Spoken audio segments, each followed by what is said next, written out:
ভক্তির প্রথম সোপান তীব্র ব্যাকুলতা। ইহা ছাড়া আমাদের আরও কিছু প্রয়োজন আছে। আপনারা বাইবেলে যীশুখ্রিস্টের শৈল উপদেশ পাঠ করিয়াছেন, চাও তবেই তোমাদেরকে দেয়া হবে, আঘাত করো তবেই দ্বার খুলিয়া যাইবে, খোঁজো তবেই পাইবে, মুশকিল এই যে চায় কে, খোঁজে কে। আমরা সকলেই বলি আমরা ঈশ্বরকে জানি, ঈশ্বর নাই, ইহা প্রমাণ করিবার জন্য কেউ এক বৃহৎ পুস্তক লিখিলেন। তার অস্তিত্ব প্রমাণ করিবার জন্য আরেকজন আরও বড় একখানা বই লিখিলেন।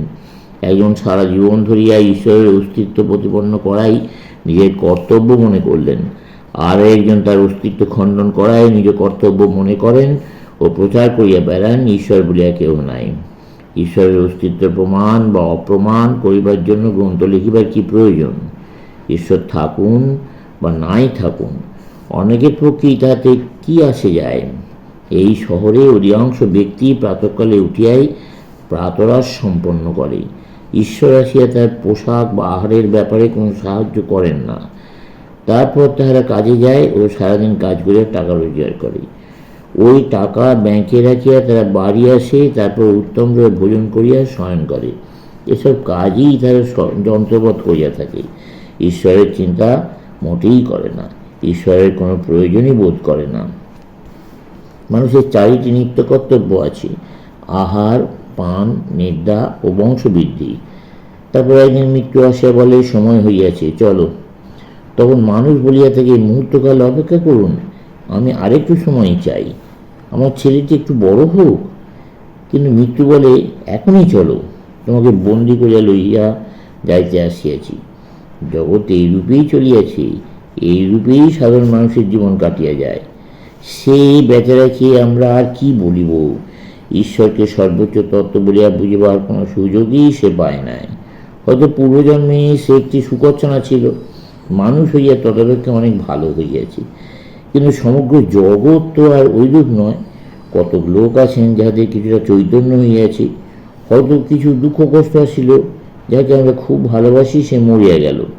যাহার উপর মন প্রাণ সমর্পণ করিয়াছিলাম, যার জন্য সমুদয় জগৎকে, এমনকি নিজ ভাইকে পর্যন্ত ঠকাইতে পশ্চাৎপদ হই নাই, যাহার জন্য সর্বপ্রকার ভয়ানক কার্য করিয়াছি, সে মরিয়া গেল। তখন হৃদয়ে একটা আঘাত লাগিল, হয়তো অন্তরাত্মার বাণী শোনা গেল। তারপর কি?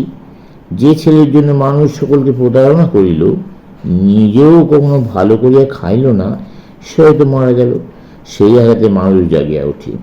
যে স্ত্রীকে লাভ করিবার জন্য মানুষ উন্মত্ত বিষের মতো সকলে সে লড়াই করিয়াছিল, যার নতুন নতুন বস্ত্র অলঙ্কারের জন্য সে টাকা জমাইতেছিল, সেই স্ত্রী একদিন হঠাৎ মরিয়া গেল। তারপর কোনো কোনো ক্ষেত্রে অবশ্য মৃত্যুতে কোনো আঘাত বোধ হয় না, কিন্তু খুব অল্প ক্ষেত্রেই এরূপ ঘটিয়া থাকে। আমাদের অধিকাংশের পক্ষেই যখন কোনো জিনিস হাত ফসকাইয়া চলিয়া যায়, তখন আমরা বলিয়া থাকি, এরপর কি? ইন্দ্রিয়ের প্রতি আমাদের এমনই দারুণ আসক্তি, যার জন্য আমরা কষ্ট পাই। আপনারা শুনিয়াছেন, জনৈক ব্যক্তি জলে ডুবিতেছিল, সম্মুখে আর কিছু না পাইয়া সে একটা খড়ের কুটো ধরিয়াছিল। সাধারণ মানুষও প্রথমে ঐরূপ, সামনে যাহা পায় তাহাই ধরিয়া থাকে, আর যখন ব্যর্থ হয় তখনই বলিয়া থাকে, কে আছো, আমায় রক্ষা করো, সাহায্য করো। তথাপি উচ্চতর অবস্থা লাভ করিবার পূর্বে মানুষকে অনেক দুঃখ ভোগ করিতে হয়।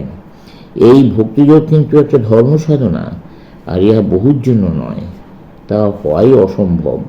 নতজানু হওয়া, উদ্বোস করা, এসব কসরত সর্বসাধারণের জন্য হইতে পারে, কিন্তু ধর্ম অতি অল্প লোকের জন্য। সকল দেশেই হয়তো মাত্র কয়েক শত লোক যথার্থ ধার্মিক হইতে পারে বা হইবে। অপর ধর্ম করিতে পারে না, কারণ তারা জাগরিত হইবে না, তারা ধর্ম চায়ই না। প্রধান কথা হইতেছে ভগবানকে চাওয়া। আমরা ভগবান ছাড়া সব কিছুই চাই, কারণ আমাদের সাধারণ অভাবগুলি বাহ্য জগৎ হইতে পূর্ণ হইয়া যায়। কেবল যখন বাহ্য জগৎ দ্বারা আমাদের অভাব কোনো মতে পূর্ণ হয় না, তখনই আমরা অন্তর্জগৎ হইতে, ঈশ্বর হইতে আমাদের অভাব পূরণ করিতে চাই। যতদিন আমাদের প্রয়োজন এই জড়জগতের সংকীর্ণ গণ্ডির ভেতর সীমাবদ্ধ থাকে, ততদিন ঈশ্বরের কোনো প্রয়োজন আমাদের থাকিতে পারে না। কেবল যখন আমরা এখানকার বিষয়সমূহ ভোগ করিয়া পরিতৃপ্ত এবং এরও অতিরিক্ত কিছু চাই, তখনই আমরা এই অভাব পূরণের জন্য ইন্দ্রিয় জগতের বাইরে দৃষ্টি নিক্ষেপ করি। যখনই আমাদের প্রয়োজন হয়, কেবল তখনই উহা মিটাইবার তাগিদ হয়। যত শীঘ্র পারো এই সংসারে ছেলেখেলা শেষ করিয়া ফেলো, তবেই এই জগৎ অতীত কিছু প্রয়োজন বোধ করিবে। তখনই ধর্মের প্রথম সোপান আরম্ভ হইবেন। একরকম ধর্ম আছে বা ফ্যাশন বলিয়াই প্রচলিত। আমার বন্ধুর বৈঠকখানায় হয়তো যথেষ্ট আসবাব আছে। এখানকার ফ্যাশন একটি জাপানি পাত্র রাখা, অতএব 1000 টাকা দাম হইলে ওই পাত্র একটি অবশ্যই চাই। এইরূপ অল্প স্বল্প ধর্মও চাই, একটা সম্প্রদায়ের যোগ দেওয়া চাই। ভক্তি এরূপ লোকের জন্য নয়, একে প্রকৃত ব্যাকুলতা বলে না। তাহাকেই বলে ব্যাকুলতা যাহা ব্যতীত মানুষ বাঁচিতেই পারে না।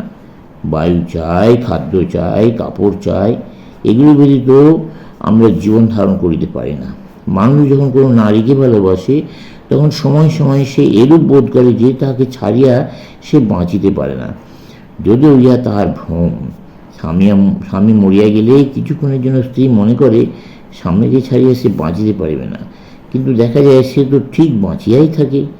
আত্মীয়গণের মৃত্যু হইলে অনেক সময় আমিও ভাবিয়াছি আর বাঁচিব না, কিন্তু তবু ঠিক বাঁচিয়ে আছি। প্রকৃত প্রয়োজনের ইহাই রহস্য। যাহা ব্যতীত আমরা বাঁচিতে পারি না, তাহাকেই আমাদের যথার্থ প্রয়োজন বা অভাব বলা যায়। হয় আমাদের উহা পাইতে হইবে, নতুবা মরিব। যখন এমন সময় আসিবে যে আমরা ভগবানের জন্য ওইরূপ অভাব বোধ করিব, অথবা অন্য কথায় বলিতে হয়, যখন আমরা এই জগতের সমুদয় জড়শক্তির অতীত কিছুর জন্য অভাব বোধ করিব, তখন আমরা ভক্ত হইতে পারিব। যখন আমাদের হৃদয় আকাশ হইতে ক্ষণকালের জন্য অজ্ঞান মেঘ সরিয়া যায়, আমরা সেই সর্বাতীত সত্তার একবার মাত্র চোখে দর্শন লাভ করি। সেই মুহূর্তের জন্য সকল নিজ বাসনা যেন সিন্ধুতে বিন্দুর ন্যায় বোধ হয়। তখন আমাদের ক্ষুদ্র জীবনের মূল্য কতটুকু? তখনই আত্মার বিকাশ হয়, ভগবানের অভাব অনুভূত হয়। তখন এমন বোধ হয় যে তাকে পাইতেই হইবে, চলবে।